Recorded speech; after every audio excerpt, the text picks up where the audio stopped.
Merci pour cette présentation. Bonjour à tous. Tout d'abord, un grand merci de me donner l'opportunité de présenter mes travaux de recherche, qui sont menés au sein du laboratoire d'éthologie animale et humaine de l'Université de Rennes. Donc moi, je travaille en tant que postdoctorante sur un projet sur la cognition et le bien-être des chevaux de médiation. Et aujourd'hui, je vais vous parler un petit peu plus de l'humeur des chevaux. Donc, je vais remettre cette étude dans son contexte théorique et appliqué. On sait que les conditions de médiation équine peuvent impliquer une grande diversité de types d'activités, mais aussi une diversité de types d'humains impliqués, donc de types de bénéficiaires. Différents équidés peuvent être impliqués aussi, ils peuvent être confrontés à des conditions de vie qui peuvent être diverses. Donc tout cela implique une diversité de défis pour les équidés impliqués. On entend aussi souvent sur le terrain que les chevaux peuvent ressentir les besoins des personnes et qu'ils ont envie d'aider, mais on sait actuellement très peu de choses sur le point de vue de l'animal en tant que tel. Et c'est vraiment moi ce qui m'intéresse dans mon projet actuel. Alors, qu'en est-il d'un point de vue données scientifiques? Ce que vous pouvez voir sur ce petit graphe, c'est que le nombre de publications scientifiques qui s'intéressent à la médiation équine a augmenté ces 10 dernières années. Et une revue scientifique récente, donc qui date de 2023, a montré qu'il y avait une grande quantité de publications scientifiques sur la médiation équine, mais que finalement, il n'y avait qu'une cinquantaine d'articles qui s'intéressaient au volet des équidés, donc au volet animal. Et ce qui ressort de cette cinquantaine d'articles, c'est qu'il y a très peu ou pas d'études sur l'état chronique des chevaux de médiation. Très peu d'études aussi qui comparent le bien-être des chevaux de médiation ou des chevaux qui ne font pas de médiation. Et on a très peu d'informations souvent sur le déroulé des séances de médiation en tant que telles. Donc, il reste beaucoup de travail pour pouvoir mieux comprendre quel est le point de vue de l'animal impliqué. Et on sait que le point de vue de l'animal peut être impacté et aussi avoir un impact sur son état de bien-être. Je vous propose ici une définition de ce qu'est le bien-être d'un animal qui a un état mental et physique qui est positif et lié à la satisfaction des besoins physiologiques et comportementaux ainsi que des attentes de l'individu. Donc cet état peut varier en fonction de la perception de la situation par l'animal. Et c'est bien pour ça que j'essaye de mettre en évidence cet aspect perception, puisque d'un individu à l'autre, on va avoir ces différences de perception. Donc l'évaluation du bien-être peut être un état aussi subjectif. Et je tiens à souligner que évaluer le bien-être est en fait évaluer un état chronique qui est durable dans le temps. On peut aussi retrouver un synonyme à cet état de bien-être dans la littérature que l'on va appeler état émotionnel ou aussi l'humeur. D'où mon sujet aujourd'hui. Et je tiens à souligner aussi la différence avec le terme émotion qui est vraiment un état fugace et ponctuel. Une émotion va varier en fonction de son intensité mais aussi de sa valence. Par exemple, la joie va avoir une forte intensité et une valence positive. Et on sait que l'état de bien-être et la perception de la situation par l'animal peut être intercorrélé. Et on sait que chez différentes espèces, allant de l'humain à l'abeille, un état de bien-être altéré peut entraîner une perception négative d'éléments ambigus dans l'environnement. Et c'est ce qu'on appelle la présence de biais cognitifs de jugement. En d'autres termes, c'est plutôt voir le verre vide ou le verre plein. En gros, si on voit plutôt le verre plein, on va avoir un biais de jugement optimiste, alors que si l'on voit le verre vide, on va avoir un biais de jugement qui est pessimiste. Avec un exemple ici de travaux qui ont été menés dans notre équipe, donc sur le modèle cheval, on a voulu voir l'impact des conditions de vie et de travail des chevaux sur la présence de biais cognitifs de jugement. Et on a comparé des chevaux qui vivaient dans des conditions de vie plutôt naturelles, donc au pré, avec un accès à l'herbe ou au fourrage permanent, et qui étaient montés dans une équitation de loisirs, type balade, avec une population de chevaux qui vivaient dans des conditions plutôt restreintes, donc restrictions spatiales, sociales et alimentaires, et qui étaient impliqués dans des activités d'instruction, donc des activités de centre équestre, avec une quantité de travail qui était plus importante pour cette population-là. Et je vous laisse deviner quels étaient nos résultats. Ah, et bien voilà, en fait, la population de chevaux qui vivaient dans des conditions de vie plus naturelles présentait un biais de jugement optimiste, et lorsqu'on les a observés dans leurs conditions de vie habituelles, ils présentaient des indicateurs comportementaux de bien-être.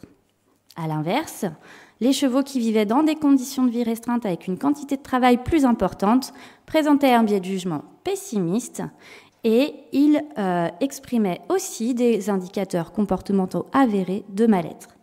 Donc on voit bien avec cette étude, c'est un exemple parmi tant d'autres, qu'il y a bien un impact des conditions de vie et de travail donc sur la présence de ce biais cognitif. Et c'est ce que je me suis demandé, moi, dans le contexte de médiation équine, est-ce que des chevaux qui sont impliqués dans des activités d'instruction, donc de centre équestre, mais aussi, en plus de médiation, pourraient être plutôt d'humeur optimiste ou pessimiste. Alors, comment j'ai fait tout ça ? Eh bien, j'ai étudié 30 chevaux qui vivaient dans 3 centres équestres différents. Le critère de sélection des centres équestres était que les chevaux passent leur vie au pré ou au paddock en groupe avec une bonne partie de leur temps dans ces conditions de vie. Au sein de chaque centre équestre, des chevaux étaient impliqués seulement dans des activités d'instruction, type centre équestre, et d'autres chevaux faisaient en plus des séances de médiation équine. J'avais quand même des petites différences en fonction de mes 3 centres équestres, avec ici une représentation sous forme de radar qui vous permet de voir les différents profils entre mes 3 sites équestres, le premier étant en bleu, le deuxième en rouge et le troisième en jaune. Et en gros, ce qu'on peut retenir, c'est que mon premier site offrait donc des séances de médiation équine pour un public polyhandicapé. Les séances étaient adaptées en fonction des personnes qui étaient impliquées, des bénéficiaires, et à chaque fois, il y avait un binôme enseignant d'équitation et éducateur qui tenait les chevaux. Voilà, les séances pouvaient être à raison de 5 séances par semaine, et le déroulé consistait à 5 minutes de mise à cheval, 30 minutes où les bénéficiaires étaient à cheval, et 5 minutes de pansage des sellages. Alors que mes sites 2 et 3 proposaient des activités pour des bénéficiaires adolescents avec des troubles du spectre autistique. À nouveau, les exercices étaient adaptés en fonction des bénéficiaires.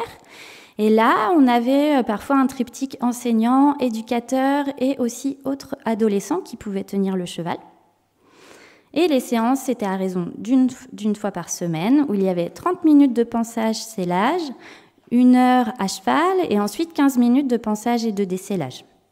Donc voilà, ces petites variations à retenir, à garder en tête d'un point de vue travail. Et donc tous ces chevaux, je les ai ensuite soumis à un test de biais de jugement, qui nécessite une phase d'apprentissage. Donc c'est là, il va falloir être hyper attentif. Après le repas, je pense que c'est top, mais c'est pas grave. L'attention, c'est ma passion. La cognition, c'est ma passion. Allez, on s'accroche. Donc cette phase d'entraînement consistait en une première phase où les chevaux étaient soumis tout seuls dans un manège familier à la présence d'un seau qui était associé à une récompense. Ici, c'était des pommes.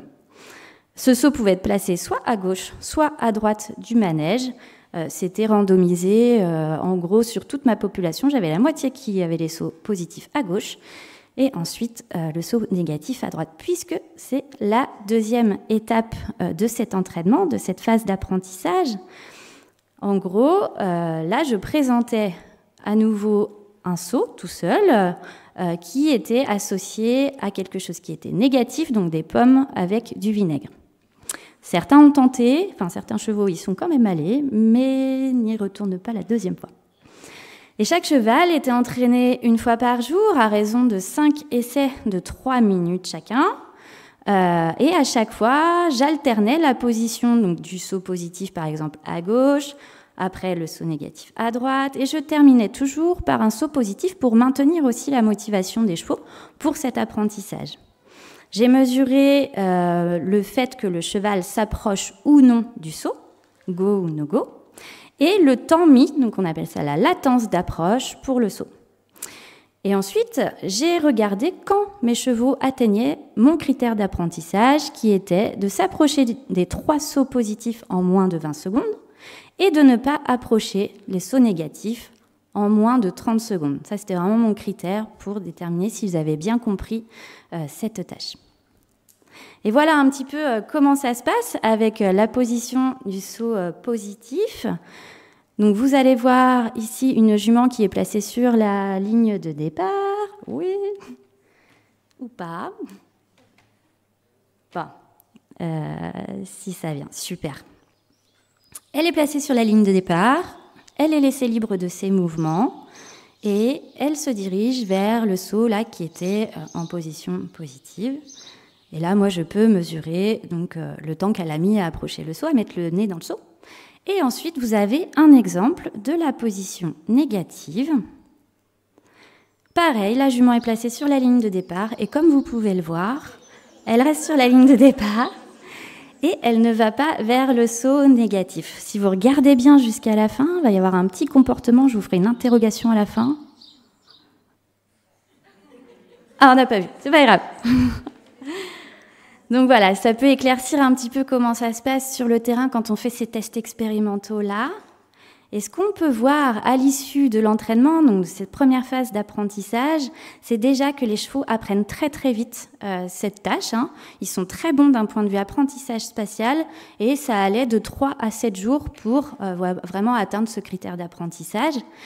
Et vous voyez en orange les chevaux qui étaient impliqués dans des activités de centre équestre et en vert les chevaux qui étaient impliqués dans des activités de centre équestre et de médiation. Je n'avais pas de différence en termes de nombre d'essais nécessaires en fonction du travail des chevaux. Et pareil, à la fin de cet apprentissage, je n'avais pas de différence en fonction du travail sur le temps mis pour aller au saut positif ou ne pas aller au saut négatif. En fonction des activités de centre équestre ou de médiation. Donc pas d'impact du travail sur les performances d'apprentissage. Une fois cette étape atteinte, eh bien, je suis passée au test de biais de jugement. C'est là il va falloir être bien attentif aussi. Donc en plus de la position positive ou négative, j'ai ajouté des positions ambiguës. Et c'est ça qui nous intéresse vraiment dans ce test.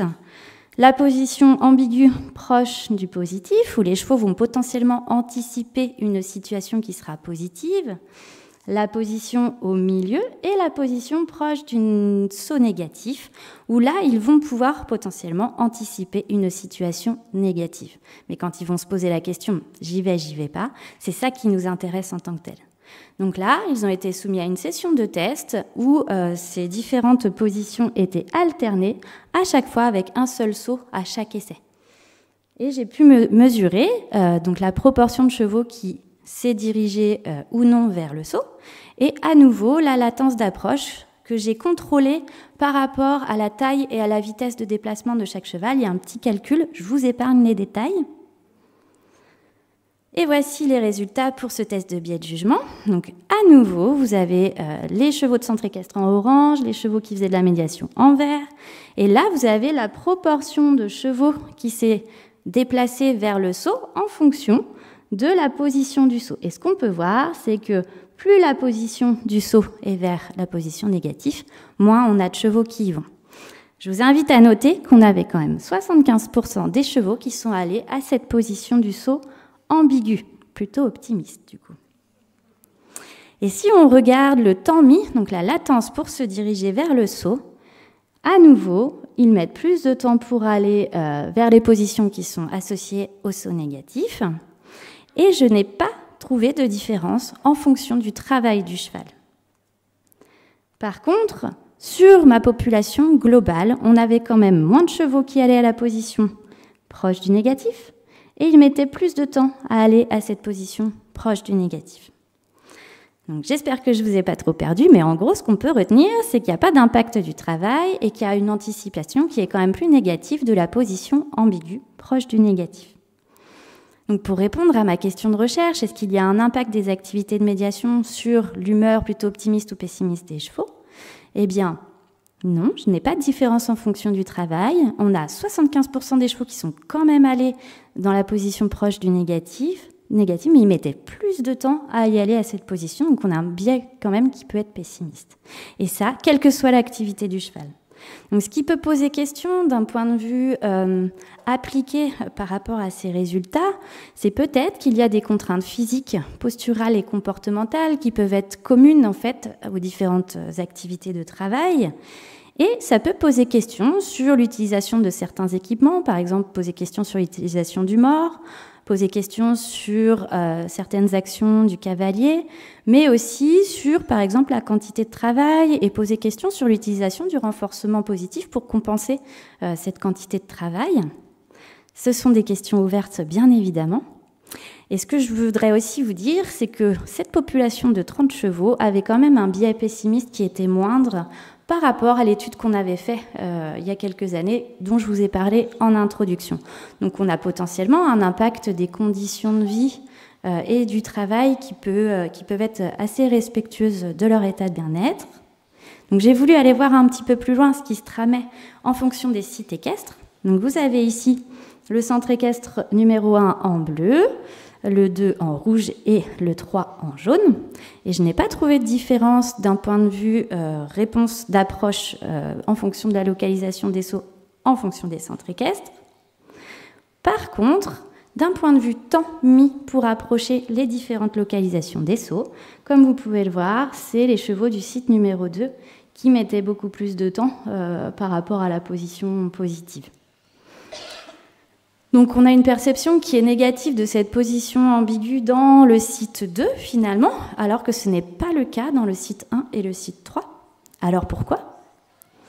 À nouveau, vous avez cette représentation en forme de radar là qui caractérise les conditions de vie des chevaux qui étaient dans le site numéro 1. Ils vivaient majoritairement au pré avec un accès à l'herbe ou au fourrage en permanence et pas de repas de concentré. Les chevaux du site 2, eux, vivaient souvent au paddock, mais sans accès à du fourrage en permanence et avec des repas concentrés. Les chevaux du site 3, eux, vivaient majoritairement au paddock et ou au box, mais à deux, mais toujours avec un accès au fourrage en permanence. Donc, ce qui ressort de ces données-là, c'est bien que favoriser l'accès à l'herbe ou au fourrage en quasi-permanence peut vraiment aussi avoir un impact sur l'état de bien-être et la perception de l'environnement qu'ont les chevaux. Et j'ai voulu creuser aussi encore un petit peu plus loin pour voir si au sein de chaque site, on avait un impact du travail. Donc ici, vous avez la différence entre les chevaux qui faisaient de la médiation de ceux qui n'en faisaient pas pour le site 1. Et comme vous pouvez le voir, je n'avais pas de différence en fonction du travail dans ce site. Pareil pour le site 3. Alors qu'au sein du site 2, les chevaux qui faisaient des activités de centre équestre et de médiation avaient une perception qui était plus négative de leur situation de manière générale. Il faut préciser que les effectifs restent quand même assez faibles et que ce serait vraiment super de pouvoir faire ça à une plus grande échelle. Donc là, je peux montrer un impact de la quantité ou de la qualité du travail et ce sera vraiment ma prochaine étape pour aller voir un petit peu plus près ce qui se passe au sein des séances en tant que telles. Donc voilà, pour conclure, ce qu'on peut retenir de cette étude, c'est que des conditions de vie et de travail qui sont respectueuses des besoins et des attentes des équidés peuvent amener à un biais cognitif qui est plutôt optimiste, comme on a pu le voir, par exemple, dans mon site 1 et mon site 3. Et que pour aller plus loin, on pourra corréler ces résultats à une analyse plutôt fine des comportements dans différents moments clés des séances de médiation, mais aussi d'instruction. Et le but vraiment de ce projet, c'est d'obtenir le point de vue de l'animal pour ensuite extraire les pratiques qui sont les plus positives pour pouvoir continuer à mener ces activités de médiation, mais aussi d'instruction, de manière respectueuse, et ensuite favoriser le bien-être et promouvoir une relation à l'humain qui est positive. Voilà, je vous remercie de votre attention. Vous n'hésitez pas si vous avez des questions et merci à toutes les personnes qui m'ont aidé.